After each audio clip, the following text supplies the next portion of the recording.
We're going to keep it a little bit loose. I know you guys have a lot of questions that you want to ask, and I want to get into the conversation, but that part wasn't funny. And I want to get into the conversation part as soon as possible. There's a lot to talk about this amazing book. And obviously, you know, some of you are aware of some of the controversies that have arisen over the last couple of weeks about the book. That part is funny, thank you. And so what I wanted to do is I figured let's just start there. Yeah. Let's just talk about it, get it out, and then we can talk about other things about the book. Can you just help us understand what's going on right now, why there's been a little bit of a hullabaloo about this book and about you and some of the subjects in it? Sure. So, without going into too much detail, privately for some time and then eventually publicly, a woman named Aminata Sow, who I quoted in my book, who I had a car ride with, and she was making some points about, as a black woman, was making some points about my privilege and blind spots in a core assertion in my book that in the face of hate, you don't respond with more hate, that hate doesn't solve hate, that compassion, grace, kindness is both morally and tactically the better choice. And she was challenging me on that, and that is something that is not a burden, especially that women of color or marginalized communities in general should be forced to shoulder. It was what I thought was an incredibly important point. It was challenging me, my biases, and honestly the whole premise of my book. And I wanted to quote her, and so I asked her permission to quote her. She said yes. I took notes. I used her quote in the book. What became clear is that when I showed her this quote right before the book went to print, right before the book went on sale, she felt that it played into stereotypes. Right. And the stereotype of the angry black woman. Stereotype of the angry black woman, and potentially exposed her to vulnerability. I did everything I could do privately to resolve this. I've since publicly tried to take responsibility for this, apologize, do what I could to do to removing the quote from the future printings. Correct. Yeah. And including reaching out and trying to make amends privately. She still went public with her concerns, and then the day after she raised her concerns, a writer named Ijeoma Oluo objected to the way that I had portrayed her work in my book. She says sort of it's an fair, opposition to it's fair use, and but part of there's a number of critique, but part of the critique essentially was, or a core of the critique was that I was pitting one black woman against the other black woman.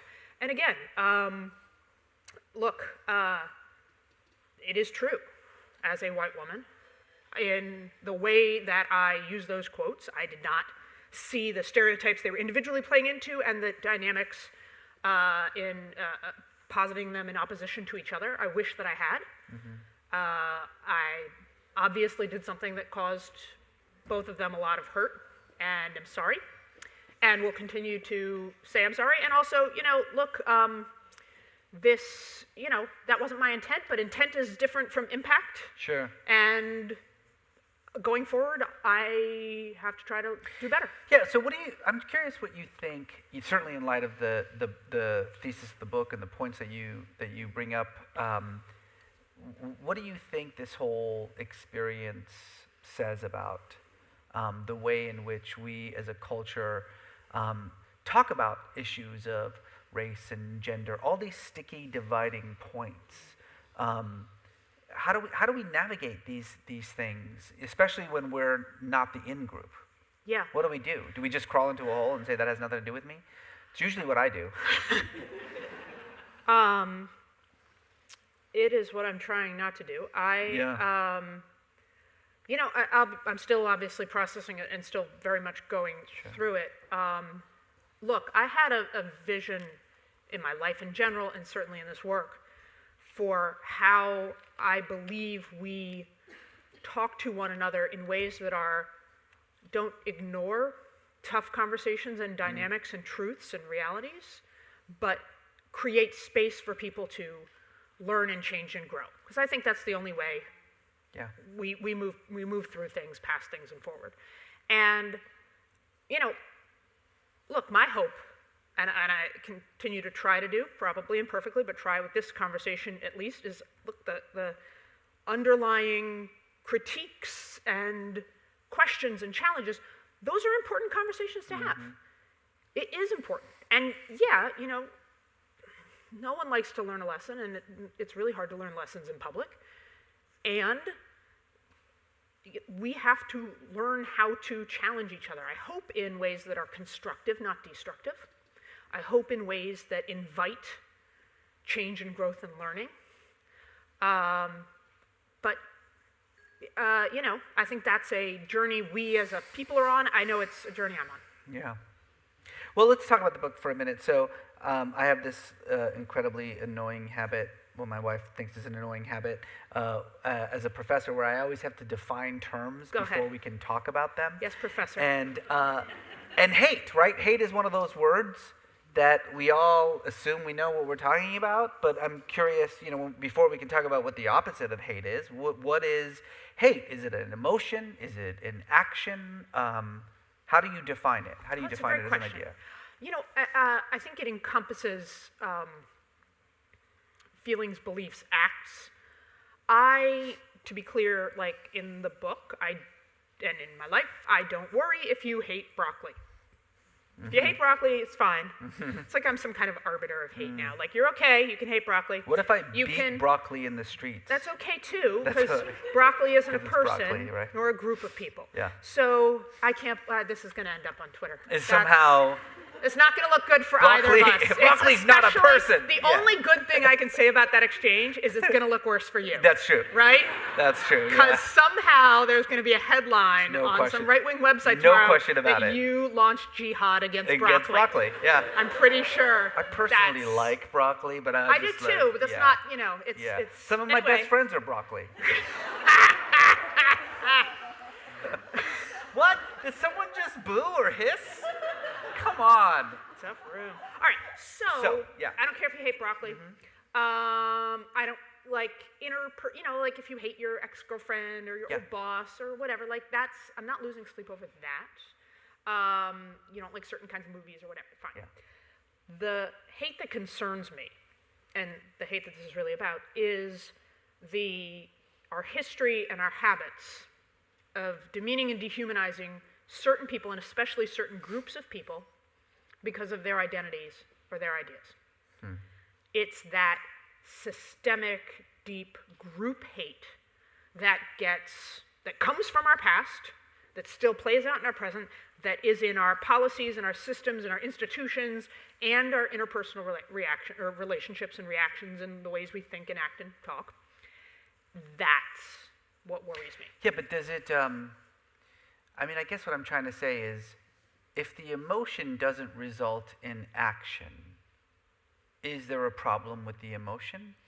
So, and we could talk about the difference, by the way, between anger and hate, which aren't the same thing, because actually some kinds of anger can be constructive, right? Like, I am talking about it right now, I guess. Sure. But, so anger, when we look around and we say, oh, the economy is unequal, or those schools are crumbling, but these are not, or the racial disparities and mass incarceration, or sexual assault. We should be angry about those things. Like, I think that it's healthy, it's constructive. It's that anger, that righteous anger, that leads to people wanting to change things. So that to me is different from hate, right? Which is, again, that turning a sense of wrong and injustice into a perpetuating of the idea or act or thought of injustice against others.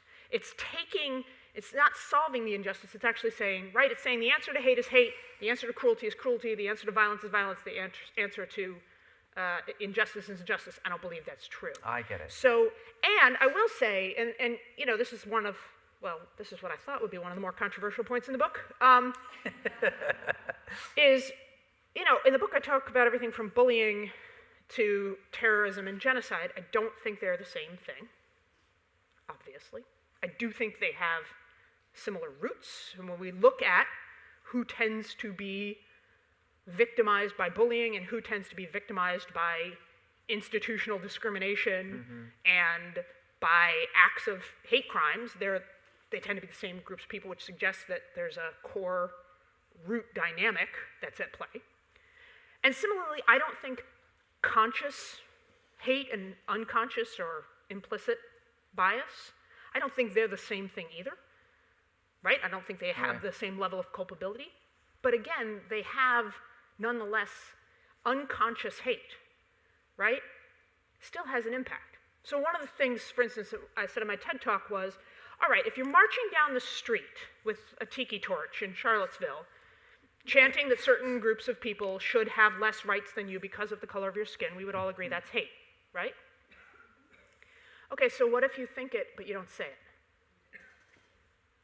Isn't that, it's still hate, right? Yeah. It's not as bad. We could agree. Yeah. It's not as bad, but it's still hate. Right. And then, okay, what if you think it, but you aren't aware that you're thinking it, right? So it's unconscious, plays out in your patterns, in your relationships, in your hiring practices, in your, right? But it's still the same thing. It's now it's just right? So they're not the same, and they certainly don't have the same impact, and they certainly don't have the same degree of culpability. But to not call it hate to me is disingenuous. So this is really interesting because you talk in the book about this implicit association test to figure out whether you have an implicit bias or not. And so I took the test. You did? Yes. So it's a controversial test, by the way. Yeah. Yes. Well, so I took the test. I only took one part of it. The race one? No. Oh. Well, yes, but specifically the Muslim and Arab one. Oh, do tell. Yeah, and it turns out, according to the test, that I have an automatic bias against Muslims. I've been meaning to talk to you about Which is actually, honestly, like, in some ways not surprising at all, because a lot of self-hatred anyway. And also, that's just kind of how we are. We just like I'm okay, but I don't want other Muslims around, So that part wasn't that surprising. But I am curious. So, you and I. Look, we in a lot of ways we share the same politics. We're both progressives. But I'm curious. You took the test.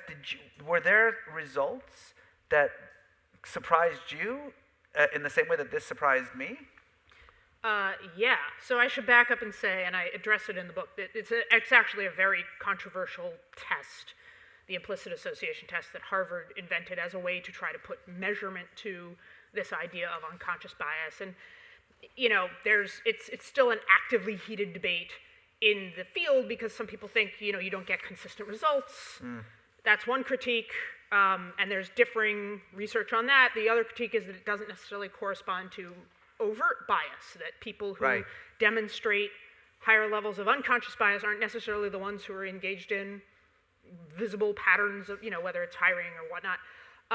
So what is true, and I think interesting under all of this, is even when we look at other tests, to your point, when they do simulated video games, where you have a trigger in your hand and you're supposed to pull the trigger at a simulated target, if that person is armed with a weapon, there's something that white college kids and black cops have in common, which is that they're both more likely to pull the trigger on an unarmed virtual black suspect and let an armed white suspect escape.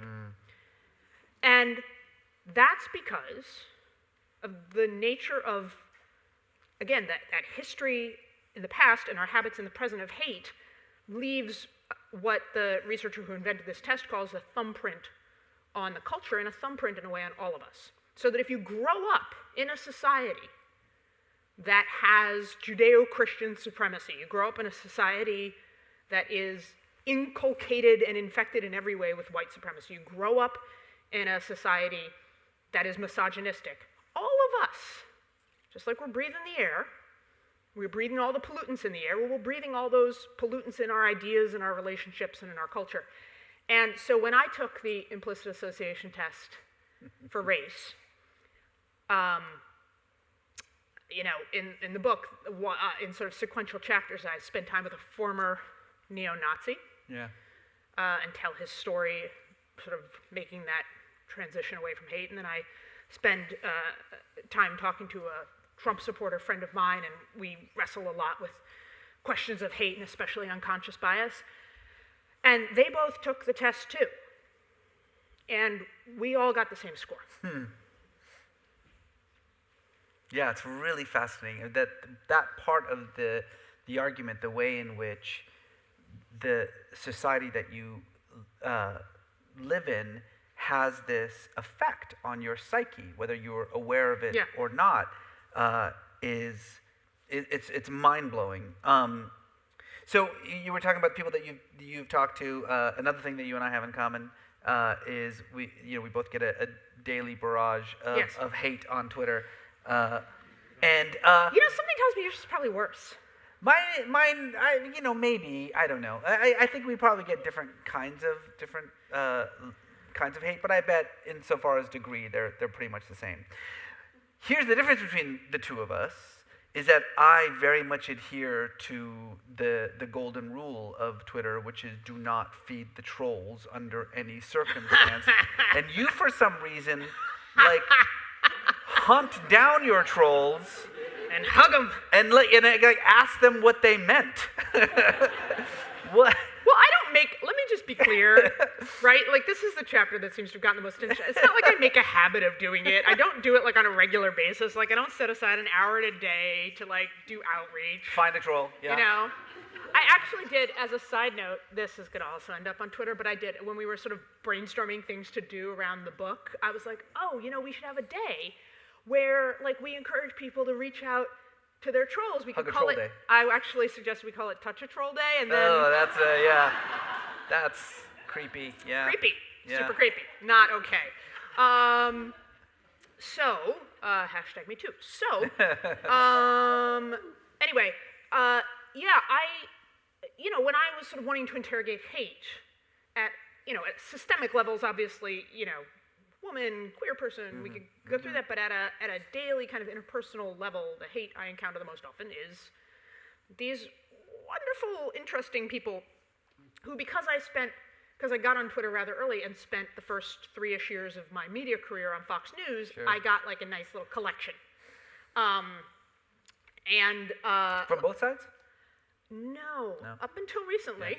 Yeah. Right. I have only actually been trolled by the right, but pretty, I could post, there's kids in the audience, but I think this joke's okay, but it's also not even a joke, it's true. I could post a picture of this rug and they'd be like, you rug muncher, right? Yeah. It's not, right. It's not just it's anything, you know what I mean?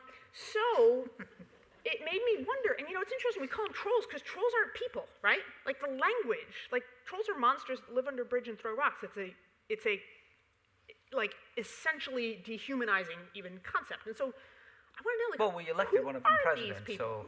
That too.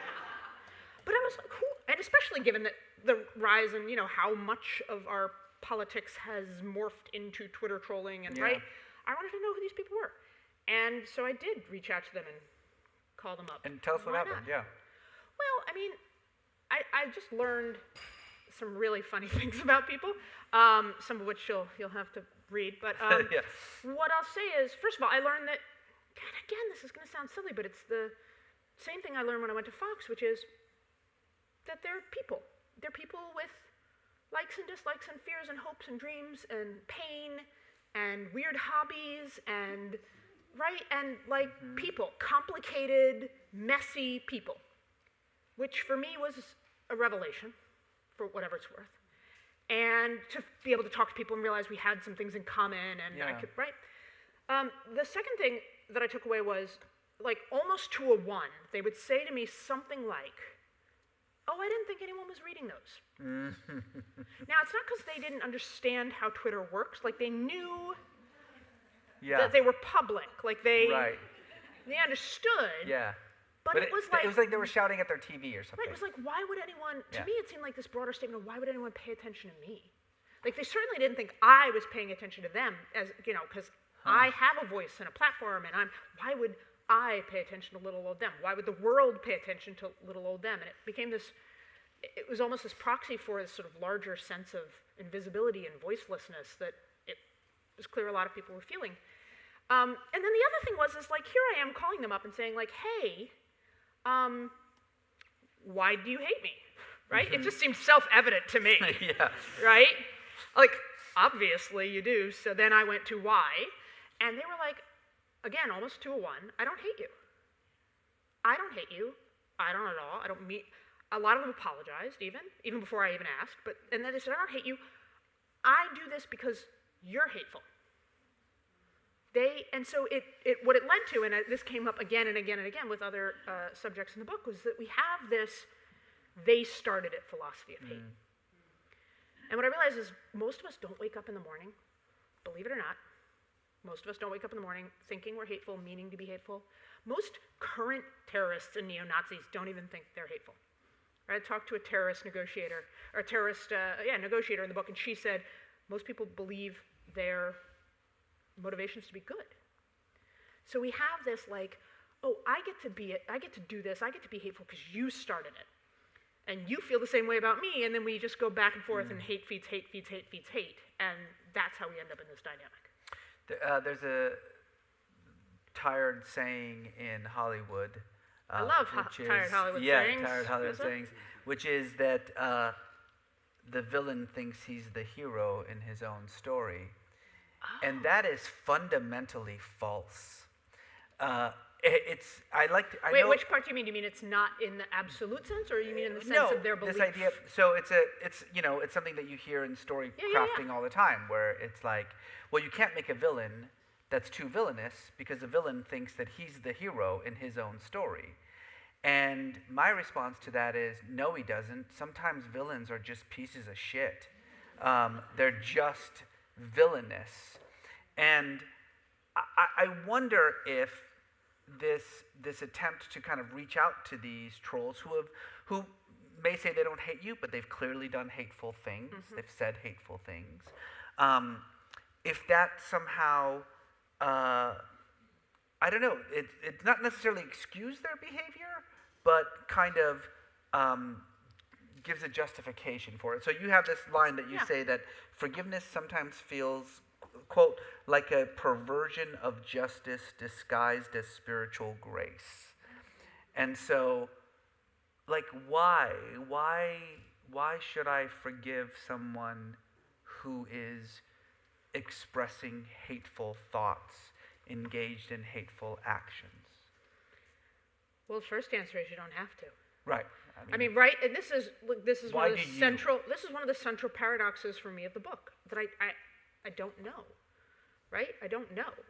And, you know, in the case of the trolls, it was sort of easy to see, to then meet them and see that, you know, I think I was expecting, to your point. You were hoping that they would be, like... No, not hoping. I don't know that I had a hope, but I was expecting them to be overtly and self-consciously villainous. Right. Deliberately and unapologetically so. And that wasn't my experience.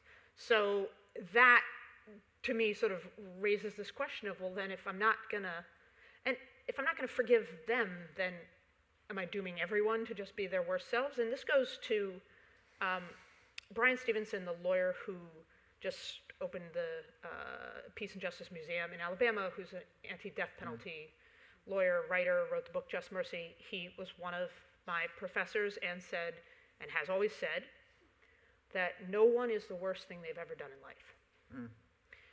Now, that is we can come back to the practical dimensions of that. To me, that is a spiritual belief. It is a philosophical belief. It's also why I'm a progressive, because I believe that. But I often apply that, I catch myself often applying that idea to myself, my side, my us, my we. And the question is, do I actually believe it for them too? Do I believe that people are not just the worst thing they've done or said or thought?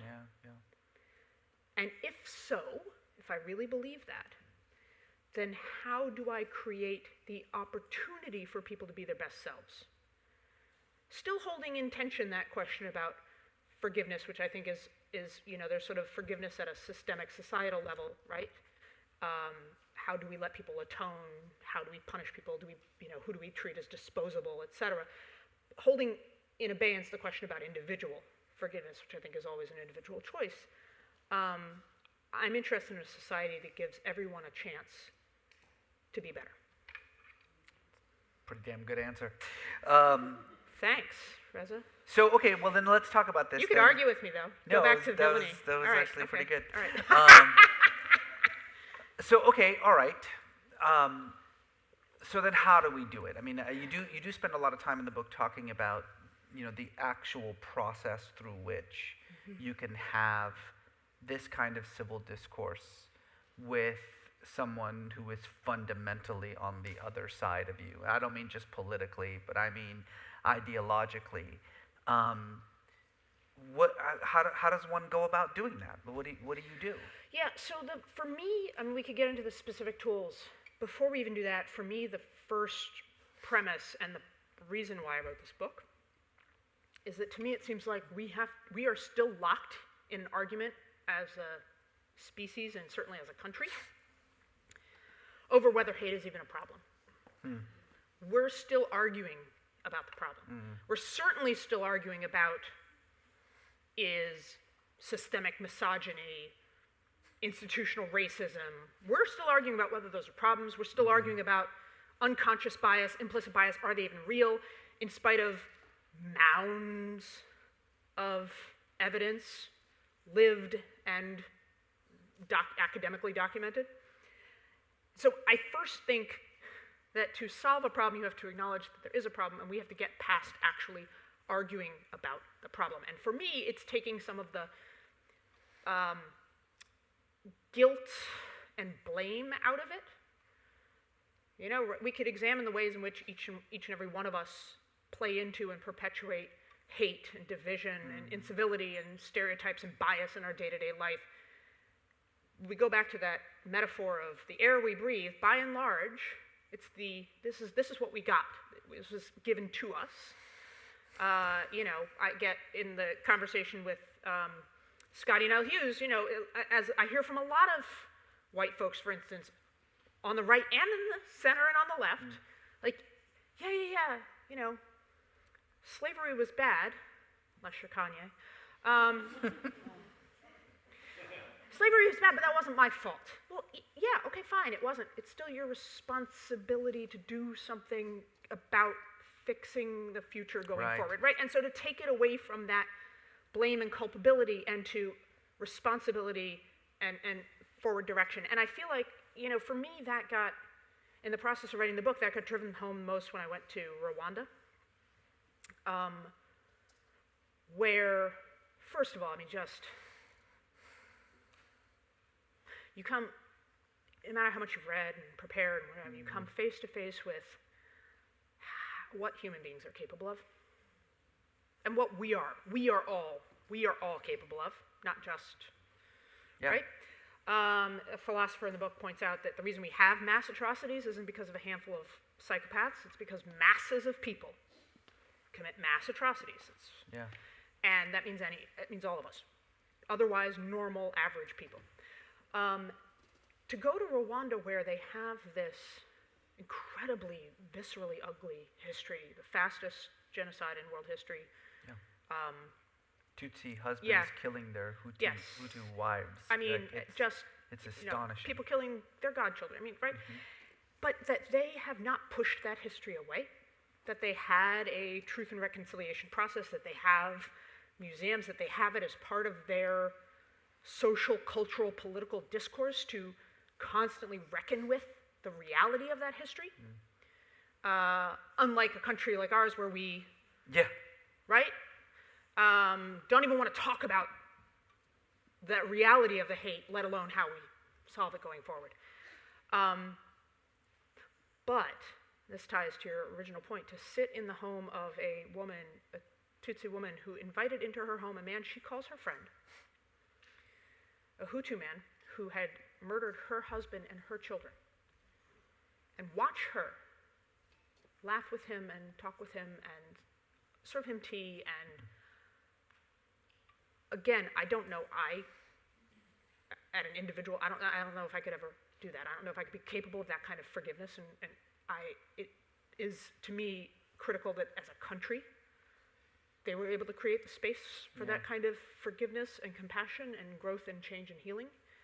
And it is inspiring to me that as people we are capable of that, even if we are going to continue to wrestle with it. Well, what can we learn as a country from that? I mean, you acknowledge that America, in many ways, is a country that was founded on hate, whether it was ethnic cleansing or the enslavement of Africans, religious intolerance.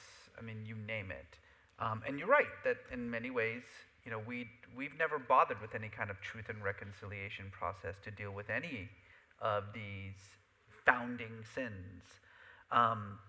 What can we learn? What can we learn from the experience that you had, for instance, in Rwanda, that we could do here to help us not just sort of get past those experiences, but to actually create the kind of connectivity that is necessary in order to have the kind of diverse country that we're promised. Again, I think it's first acknowledge the problem. It's acknowledging, right? So, and that feels so easy, maybe in this moment, in this conversation, or in this room, and it actually is that's a pretty radical step for this country. Yeah. Even to acknowledge that, as you said, like we were promised certain things rhetorically that we've never quite lived up to as a nation, and to just acknowledge that is actually significant. In the book, I don't say the opposite of hate is love. I say the opposite of hate is connection. Yeah. You don't have to love people to stop hating them. You're welcome. You don't have to like them, right? What you have to do is understand that in spite of our differences and our disagreements, which, by the way, I think are important. I'm not making a case to just abandon your beliefs, abandon your principles, abandon your ideas, meet in the middle, hold hands, sing Kumbaya. I literally make a living arguing about politics, so I don't believe that. Right. But I do believe that our differences and our disagreements, which are actually what make us great as a species and as a country, can be celebrated, lifted up, engaged with in ways that don't demean, dehumanize, attack others. Right? You can stand for what you believe in without stomping on other people. And in that sense, to me, the opposite of what the requirement there is not that you love people, but that you see, in spite of those differences and disagreements, how we are fundamentally connected, how we share a core humanity and right to equality and dignity and justice. And it's both understanding that connection and then creating opportunities for that connection that is, to me, ultimately, not the whole solution, but a big part of the solution. That means at the systemic level, we actually need to address hate in our policies and institutions, whether it's our economy, our schools, our criminal injustice system, politics, the media. We need to address hate in those places. And we need to address it at the individual level, that the fact that, during the election, most strong conservatives don't know any strong liberals, most strong liberals don't know any strong conservatives. 3/4 of white Americans say they don't have any non-white friends. More than 50% of Americans say they don't know anyone who's Muslim. And that reality stems from hate, and then also allows hate to continue to fester, because you can't locate the stereotypes and overt and covert hate in your own experience, and so it lands. And so it's, to me, that's, we could get more into the specifics, but that's at a general level, that's the idea. Instead of getting into more specifics, let's personalize it just a little bit. Who do you want to talk about? You are a lesbian Jewish woman. Oh, yeah. So, first of all, I'm sorry. I don't know, in this day and age, let's be honest. I mean, if we're going to do the oppression Olympics compared to you, dude, all right.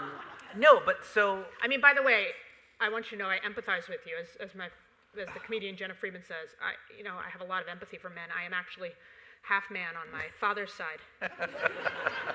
So I know it's a tough time for you dudes. It's tough. It's really tough. Yeah. I'm just curious, like, how you've obviously dealt with a lot of homophobia. You've dealt with anti-Semitism. You've dealt with misogyny. And these things, over and beyond your public persona, right? I mean, you were talking about the trolls and the fact that they think that, well, the hate is really coming from you because you're this talking head on the left, and the very fact that you are engaging in these political conversations and spouting things like facts, is obviously hateful in some way. But these are personal attacks. This isn't about your political views. Yes. This is about your very identity as a human being. I mean, emotionally, what happens in you when you are trying to deal with these two separate things? One, the sort of ideological way of confronting that kind of homophobia and misogyny and anti-Semitism, trying to maintain connections, trying to break through the cycle of hate and create something positive, and then at the same time being wounded, like wounded as a human being. How do you balance those two things? Well, I had my emotions excised when I was at Fox News. That's right. Yeah, I figured. Well, it's in the contract, right? Yeah. In the contract, they consider it one of the perks. Yeah. They were like, look, you're a female weird. Fox News employee. Bill O'Reilly comes in with a scalpel and a loofah. It's either just, like the mini skirt did everyone get the or loofah no joke? emotions. Nobody like, got the those loofah are joke. yours. It's fine. It's all right. Anyone? Come on. All right. Bill O'Reilly? Google it later. It's all right. Thank you. Wait, Bill O'Reilly never sent you a loofah, did he? No, God, no. Okay, good. No. I just want to...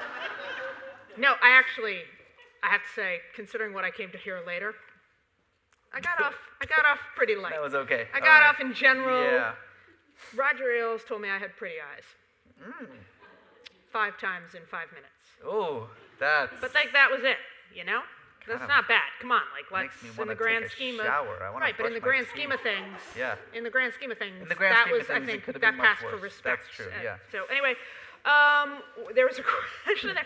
Oh, here's the truth. It hurt. It used to hurt more.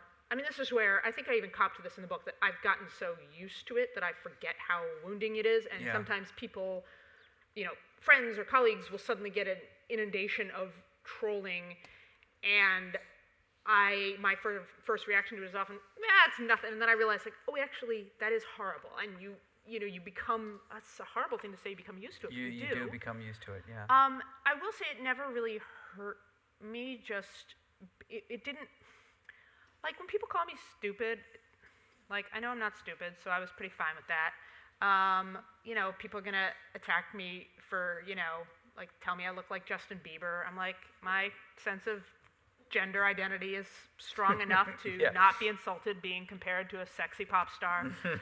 So, no woman ever likes being told she, looks fat on television, so those are never fun. But, mostly it just made me feel bad for humanity. It actually wounded my optimism in humanity, that there could be people who, for seemingly no real just feel like, I'm going to look up this person's information and I'm going to send them hate mail, or I'm going to, right? That, to me, was that was really, really, really a hard reckoning. Let me say this. There's 3 things. Troll handling 101, my approach. Because I want to go back to what you said, which is the sort of first do no harm. That is a totally sound strategy to just do nothing, right? To not feed the trolls. And that, by the way, could also be like the troll at your Thanksgiving dinner table. It doesn't have to just be online. Sometimes they exist, I need to find a better word that's less dehumanizing, but here we are. Anyway, first do no harm. And for your own sense of sanity and security, that can be a really fine choice. The second choice is to feed hate with hate. That's the one I'm against, right? Because, first of all, you lose whatever moral high ground you had, right? Second of all, I do think, look, we could argue about which side does it worse and whatever they do, but I want our side, my side, to be better, right? To take the actual high ground, to not be in the business of fomenting hate in any form. And hate leads to hate. Cruelty leads to cruelty. We actually have seen, there are studies that, if you do an experiment where people have to leave a comment on a, post or something, and the 3 comments before them that they can see are negative, like nasty trolling comments, people are twice as likely to say something mean themselves. So you're just, even for the people who are watching, hate feeds hate, right? It enables that environment. So I don't like that solution. And also, by the way, in that they started at philosophy, it just means then I'm justified, right? So then the third is to respond with kindness and compassion, and grace and generosity, even humor.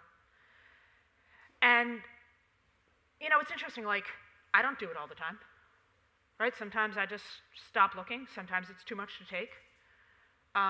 Sometimes I can respond with humor. Sometimes I can muster like, it's not one size fits all in every moment. But I will say one of the things I found most inspiring was the stories of, in spite of all the nastiness in social media and how it can feel like there are these incentives to just be cruel and that is what gets the most traction and that there are examples of people who left hate movements because of the kindness that the people they were raised to hate showed them online. Just a few people showing them kindness got them to go, wait a second, whoa, everything I've been taught, like these people are supposed to be this, but they're being this way, and right? So, and I want to say here that, at a couple book events a little while back, Maya Wiley, who's a brilliant critical race scholar, she said that compassion isn't the same thing as agreement. I can show compassion towards someone I disagree with, even someone who disagrees with my fundamental rights and humanity and existence, right, without agreeing or affirming their perspective. Or excusing. Right? But to me, this does go back to the sort of moral point here, which is, look, if I say I believe in the equality and humanity and equal dignity of all people, then the question is, do I mean all people? Mm-hmm. And do I even mean the people who deny my equality and humanity?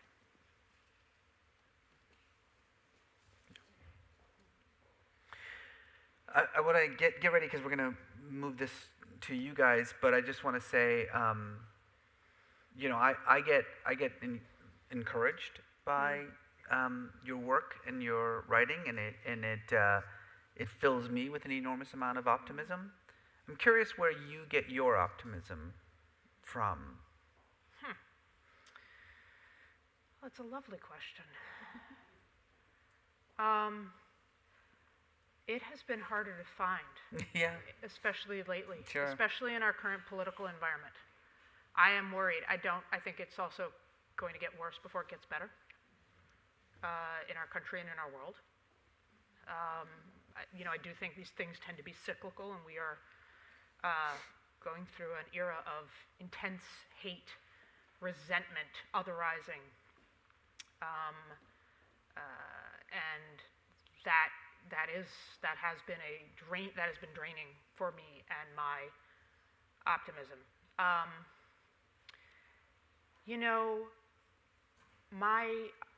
My hope, my faith, if you will, has always come from seeing what has happened. And it's the paradox in a way of the book, it's the paradox in a way of us, the story of us, is that in spite of that history, being a nation literally founded on hate, and at every step, in spite of that, being a nation that was able to make progress, imperfect, halting, unfinished, but make progress.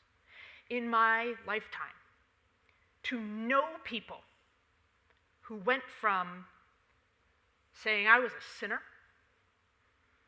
who shouldn't be able to have kids, adopt kids, be near kids, to being affirming, welcoming, supportive, watching not just the country change, but watching people I know change. Watching the stories of, there's a story I tell in the book of evangelical Christian leaders in Tennessee who were hearing from their congregants all these misrepresentations about Islam, and they didn't know what to do because they didn't know enough themselves, so they reached out to the Muslim Community Center and said, help us. And so they ended up creating first a retreat where Muslim community leaders and evangelical Christian community leaders spent time together and just talked about scripture and beliefs and clarified some basic facts, and ended up also talking about movies and family and just connecting. And now they have a program where evangelical Christians go to the mosque, experience worship at the mosque, and they break bread together. And folks from the mosque go to the churches and experience their worship services and break bread together. And that can happen, even in this climate, where we have been fed so much hate and ugliness and lies and division. So it's all about building connections and relationships. That's really... And also, what choice do we have but hope? Yeah. Right? Yeah. I mean, and this is where the practical piece comes in. So for me, it's a spiritual journey, but it's also, there's a very practical piece here, which is that am I going to leave people where they are? Right? So I started out as a community organizer, and in organizing, there's this sort of truism that you meet people where they're at. Doesn't mean you leave them there. Right? So would I rather the white supremacist still be a white supremacist? Right? I mean, people used to ask, why did I go on Fox News? I know you know why I go on Fox News, but, right? And it wasn't just to argue with Hannity. We'd argue till the cows come home. I'm never going to change his mind. Right? He has a mind? I know. Don't start. Let's come back to that. But it was because it was an excuse to talk to the people at home. And do I want them to stay where they are? Do I want them to stay supporting anti-gay and anti-immigrant and, Islamophobic policies and voting for Trump? Do I want them to do it again in 2020? Of course I don't. So then the question is, do I invite people to change? And I will tell you, in my lifetime, certainly in my work, I have never seen anyone change because they were attacked. I've never seen anyone change because the other side made them feel stupid and loathed and told them they were hateful. Yeah. Sally Kohn, everyone. All right, so this is the part where someone comes to you with a microphone, and I'm supposed to tell you that we would like you to ask a question and not make a statement, but you can make a statement. As long as it's a quick statement, I'm fine with that. You okay with that?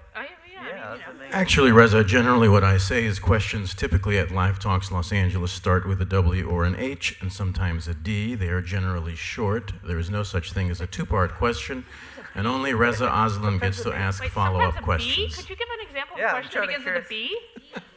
Oh, a D. Oh, okay. Oh, I see. We were really stumped. Yeah, I was like, B. Who's our first question?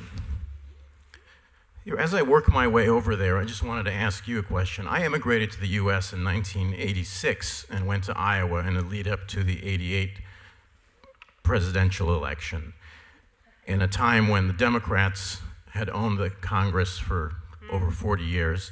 And it seemed to me that at that level of government in our country, it is my country too, today I'm a U.S. citizen, they were able to agreeably disagree, recognizing that there was a common good to be accomplished. Now, fast forward to 2008, when President Obama was elected. I believe one of the first things out of the Senate Majority Leader's mouth was, "My job is to make sure this man gets nothing done." The one from President. Yeah. So it's broken way up there. What's going to change it at that level? So I mean, us deciding to be different, right?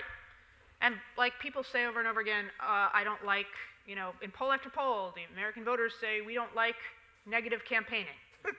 And then in election after election after election, they vote more often for the candidate who goes negative.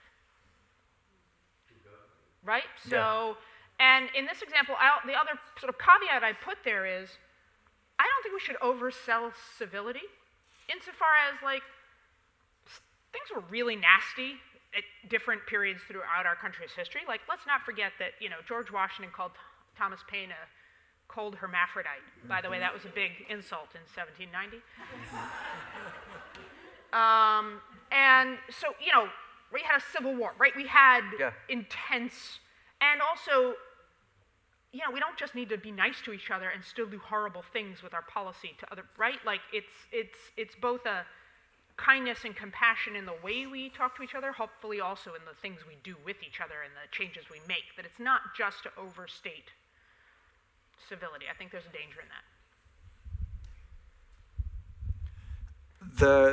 The groups of the church leaders that you were just talking about, I'm curious just to learn more about them. Or do you talk about them in your book, or will you tell us who Sorry, the church leaders that got together? I talk about them in the book. They're in Nashville, and it's a whole example of a story. Please do edit. And there's others, right? They're not the only ones. There are really, and this is like a thing people do. There's also speakers who go around the country and talk about, like a Muslim, Jewish, Christian speaker who travel and answer questions and have conversations where people actually can meet and get to know what they think of as the unknown. Again, it's not to overstate the impact of that, but it's a necessary step to then demystifying the myths and lies that people have been told. Well, and more importantly, by the way, it's not so much that they learn certain facts about, these other religions that then change their minds about, the followers of that religion. It's just simply that they see someone from that religion, they hear from that person, they get to know that person. That's what really changes their minds. You see this all the time. I can't tell you how many times I've heard people say some version of, Muslims are terrorists, but you're okay. Like, I like you. And that it's that cognitive dissonance, right? Where it's like, I don't know how to actually make sense of the fact that you seem okay, and that contradicts, this kind of bias that I have towards the people that you represent. But that's what's happening here, right? Is that Correct. Personal connection is starting to chip away at the hatred and the bias. Well, and one of the points you're alluding to, which we didn't talk about, but is also true, is that when we think about people who have hateful attitudes, we on the left tend to write them off as endemically, inherently hateful. Those people are Islamophobic. Now, we also would, I think, at the same time acknowledge a reality like, for instance, that while 3/4 of mass violent acts since 9/11 were committed by right-wing white extremists, it's also true that violent acts by Muslim extremists get 4 times more media coverage than acts by white right-wing extremists, even though, right? And the reality, anyone, and we probably would, you'd say, well, if that's going to have a consequence, that's going to impact the way people think and see the world, and that's going to lead to fear and an irrational fear against Muslims. And we can't acknowledge that reality and simultaneously say that the people who then have that fear are endemically, inherently, irredeemably hateful. Right. Right? They're victims of the same kind of... And to your point, look, we like to think on the left especially that we're so friggin' rational, right? Like we sat down and read the briefing books and, made some charts and decided what we believe because we're right, We believe what we believe because of feelings too, right? And so your point, it's not like, oh, I examined all the facts on Islam. I examined all the facts on immigration. Like these are feelings that people have. And so yes, sometimes having experiences that present you with different feelings and relationships are critical. 10 minutes ago, you said, we are a nation founded on hate. And Has it changed in 10 minutes? I'd love to know. No, and my question is, given that this is the country that in fact created the Declaration of Independence and the Constitution, and that Lin-Manuel Miranda so brilliantly evoked, nothing about those appear to be a country founded on hate. So that seems like a very glib statement, and I was wondering if you could expound on that. Great question. Certainly did not mean it to be a glib statement. I think it's I meant it to be a hard and self-evident and serious statement. But that the United States of America was a nation founded on a genocide that wiped out native populations, premised on the inherent and often overt, explicit belief of those who did so in their own superiority. The United States of America was then built, literally, the infrastructure and economy, built through the enslavement of Africans, forced indentured servitude, including obviously by the same people who wrote those lofty ideals. And at most moments in history since, as a nation, fought tooth and nail against denying even basic equality and rights to group after group after group. So, as an American, I can hold that reality with the reality of the aspirations and the ideals, which have always also been part of our hope, our dream. And I can see the ways in which that dream has applied to me, and I am the example of it and its fulfillment, and I can see the ways in which it is a dream denied and deferred, and hold those two truths to be very self-evident. Hello. Oh yeah, that was great. So, just to give a little bit of context, I'm a high schooler. I'm a Muslim. I'm from Pakistan. I'm a part of the LGBT community, and You win for the trolling. I know, she wins. You win. That's what I think her point is. And I am also a liberal, and so I would say that although, it feels like my life is just barely beginning, I've gotten my fair share of hate. And my question is, it seems to have become a trend in this day and age where people are seeming to compare levels of hate they experience. Like, I'll tell people, like, oh, someone called me a terrorist again today, or, someone was, not really being nice about, my sexual orientation or something like that. And they'll be like, oh, you think you have it bad? Like, this happened to me, and, you don't even know the worst of it. And so would you consider that a form of hate when people like to compare and kind of, as well as kind of dissociate, kind of dilute what people go through? Mm-hmm. Would you consider that a type of hate? It's a great question. And it probably often has to do with how it's manifesting, right? Because I think there's sort of two pieces to it. First of all, you're right.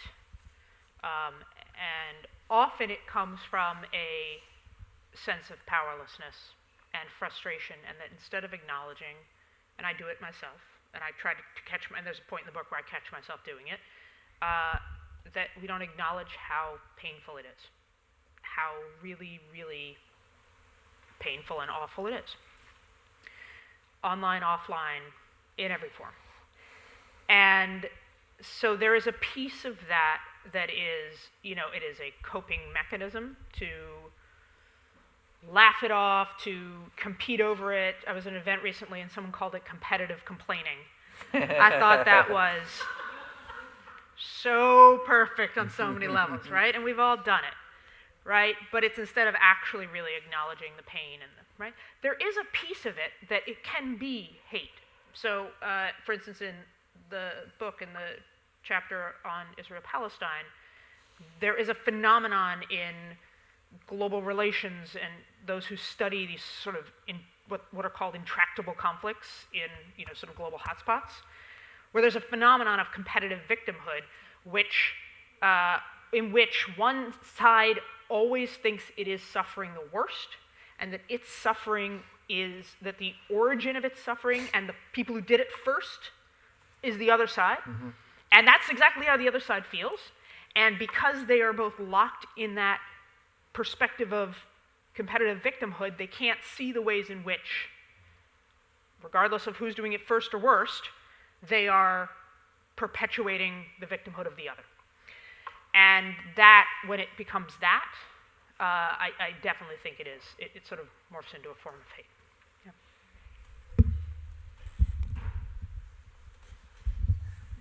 Yeah. You wrote in your book, "We hate because we feel under siege." And I was wondering, on a smaller level, how were you under siege from Vicky Raj? Okay, so let me say 2 points on that. Thank you. I do think we hate because we're under siege, often. And we perceive that we're right. So, and this goes to when one's perception is one's reality. Right. Right? It's like we were just talking about feelings. Yeah.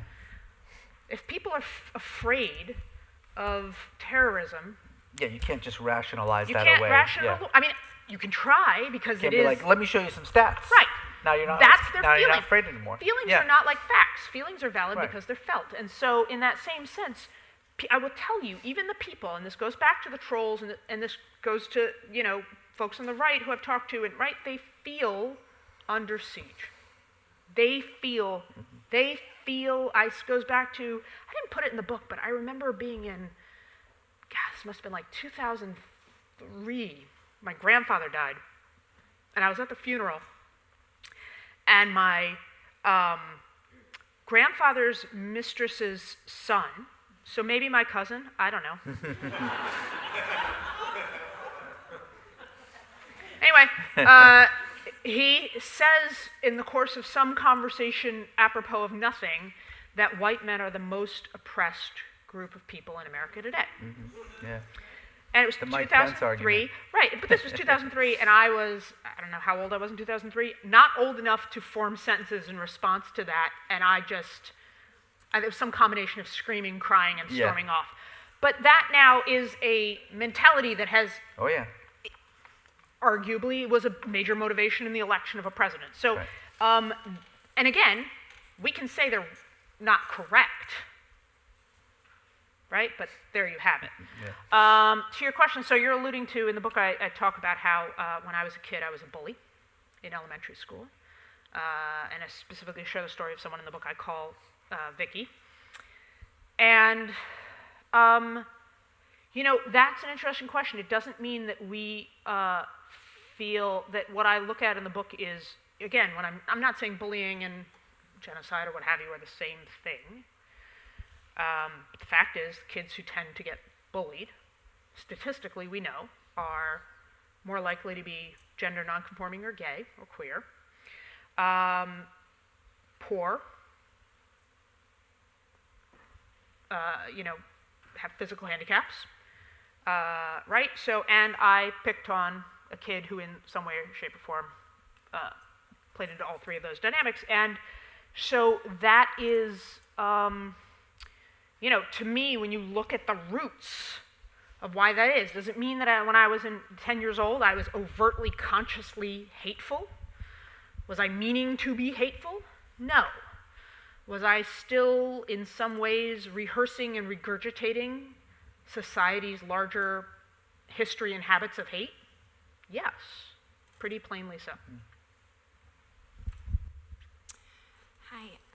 So I feel like the media in general on both sides has really fueled kind of a division, with parties or religions or whatever, by highlighting a lot of the negative stories as you were talking about earlier. So I was wondering if there had been any discussion on your part with your peers about maybe the responsibility of the media to really change their tone in the way that we talk to each other and the way that we go forward.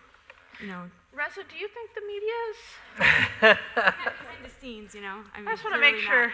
Can I ask you just one quick follow-up question? Yeah.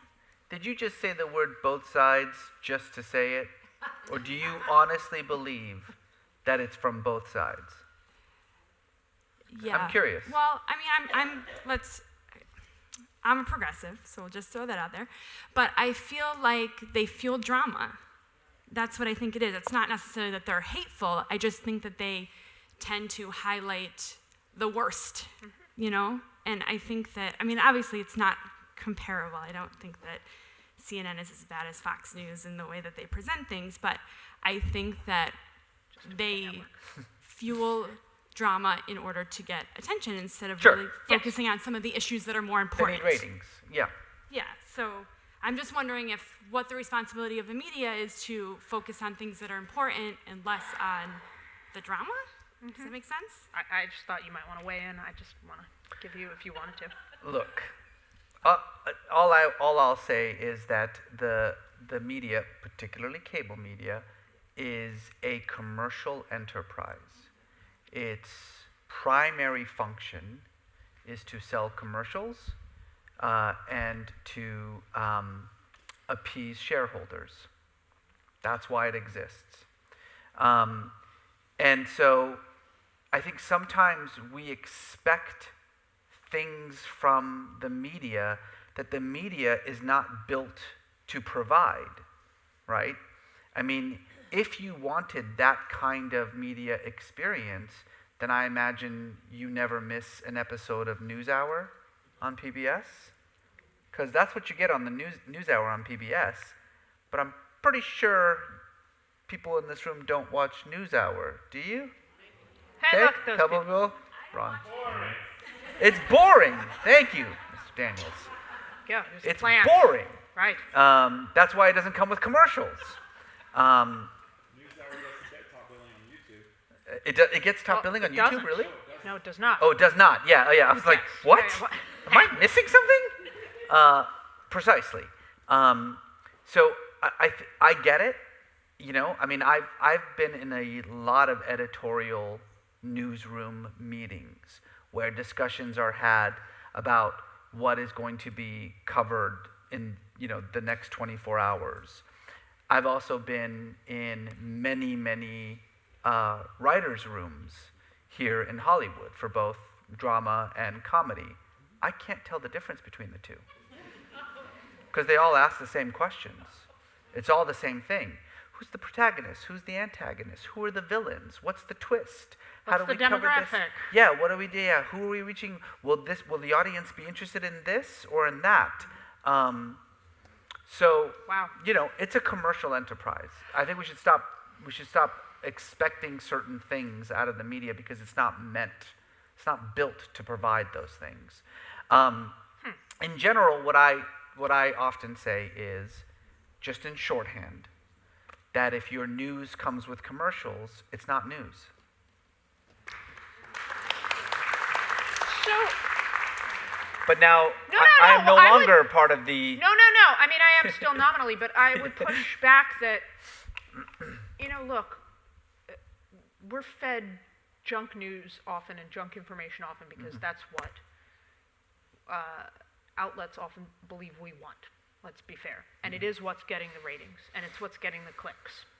And so there are responsibilities on both sides of this, I'll say. And by the way, we've had commercial news media, you know, ad infinitum throughout modern media, and it still did a better job in the past than it does now of providing nutritional information and not just, you know, sort of... Well, there used to be so less competition. there was but less yes, competition. yeah. There, you know, it's the fairness doctrine. There was there were policies. So what Right. I will say is this is my sort of attitude about it, which is that, so in 1969, when the Cuyahoga River in Ohio caught on fire, literally caught on fire because it was being polluted, we the people, said this is unacceptable. There is a river on fire, and this is unacceptable, and we demanded that something be done.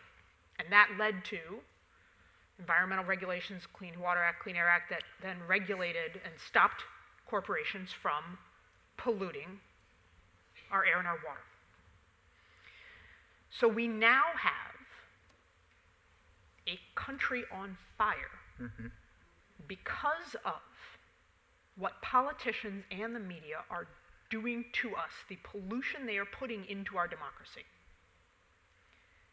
And it is on us to look at that fire and say that's not okay, and to demand the policy changes, the actions, the regulations, the steps to stop polluting our democracy. Right, but the difference between 69 and 2000 and, what are we in, 18? I swear to God, I almost said 2008. I know, was like, it's okay. Time is moving simultaneously kids, faster and slower. Yeah. I get it. We're in a vortex. Is this even real? Go on. Is that, I think the trusted news sources that we relied on, which were fewer and more trusted, did not pretend that they were neutral arbiters in that conversation. And what I notice now, and obviously the Michelle Wolf controversy is the most salient example of this, I have a completely different take about what happened and why this sort of massive media backlash against What's your take? her. My take is this, that the truth of the matter is that the jokes that she made against politicians and against the media were no more or less offensive than the jokes we have heard dozens of comedians make. I remember watching Stephen Colbert roasting George W. Bush. I was uncomfortable watching that, and people still allowed it. It didn't, there was no sort of giant media backlash that you saw with Michelle. But there was one thing that Michelle did that was completely unprecedented, as far as I can tell, in every single White House Correspondents' Dinner that I have ever seen. In every single one of those, the comedian, after roasting the media, always ends with this little sort of moment where she says, "No, but seriously, folks, the press is the fourth estate. You guys are defenders of freedom, and at a time in which we are divided and truth is under attack, we rely on you to be the sparkle that shines and takes us through the..." Every comedian ends the bit with that little part. Yeah. Do you remember how she ended her bit? Flint. It's your fault. You people made this happen. Good night, everybody. And I think that's why the media went after her. There's this idea, and I've had this conversation with a lot of our mutual colleagues, that the role of the media is to be the referee. That would work if the game were fair. Yes, but I get you. Right now we're in a situation, I think you're right, the country's on fire.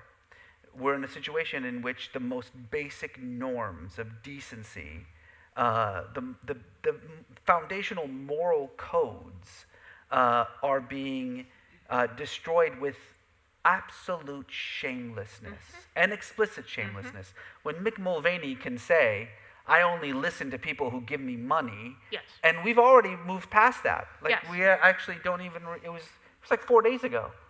Why are we... I think it trended on Twitter for 5 minutes. It did, yeah, and then we forgot about it. No, that's right. That's right. No, we've entered a new... Is it the media's job to be the referee any longer? I mean, at a certain point, the referee has to say, "Hold it, this game is not fair." I know. I mean, I agree. I think the challenge is this is really, to me, it's a better time. It's an easier time to critique the media, and it would actually be. I would not want the job of actually deciding how to do that, because you, at a time where this is why Trump is, whether it's accidental or on purpose, his genius is that, to critique the media and make it defend its core credibility at the same time it needs to take on, in a way, a bigger role is quite Machiavellian. Yeah. Anyway, sorry. All right, we have time for And one our more final question for the evening. Oh, no pressure. But Thank make you it for being really here. good. Yeah. Okay. Can you share how you navigate conversations with people who you've come forward to connect with, and halfway through the conversation you realize you have completely opposing views and there might not be a connection? How do you navigate that conversation? Good. And with some practical Great advice. question. Yeah. In the interest of time, I'll answer it briefly, and there are some specific actual tools for like tricks for how to do this that are in the book. But I will say, first of all, it's to realize that, look, when we have an argument, the minute we start arguing, or you argue with anyone, the reasoning, thinking, persuading parts of your brain shut down, and the little reptile fight or flight brain turns on, and you pick a side, and you're going to pick your own side, they're going to pick their side, and you're done, and you're just doing this now for the rest of the time.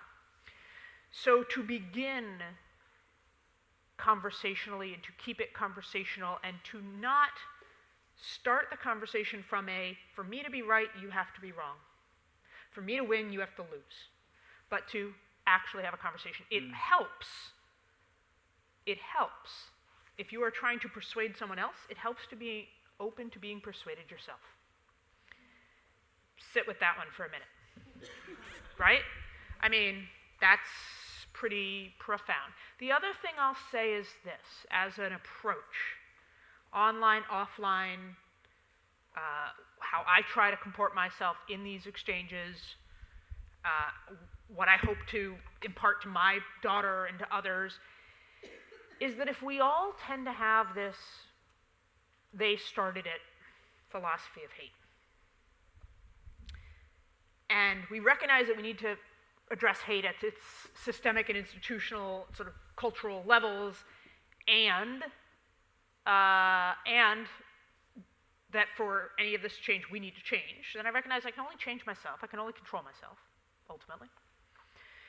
And so my takeaway, my big sort of the way I carry myself in these conversations going forward after this process is I am not going to be the excuse for someone else to be their worst self. Right? In that conversation on Twitter or at Thanksgiving with my uncle, I am not going to be the excuse for someone else to be their worst self. I'm going to try to be the inspiration for others to be their best selves. And if you enter even hard conversations with that, right, then that doesn't mean they are their best selves or right, it doesn't. But it's about how you are showing up in those conversations.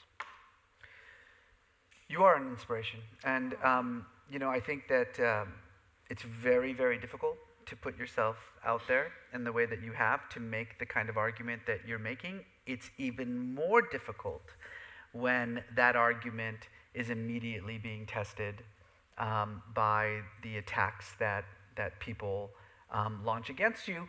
And it would be very easy to just simply fight back, to attack back. That's to let the lizard brain take over.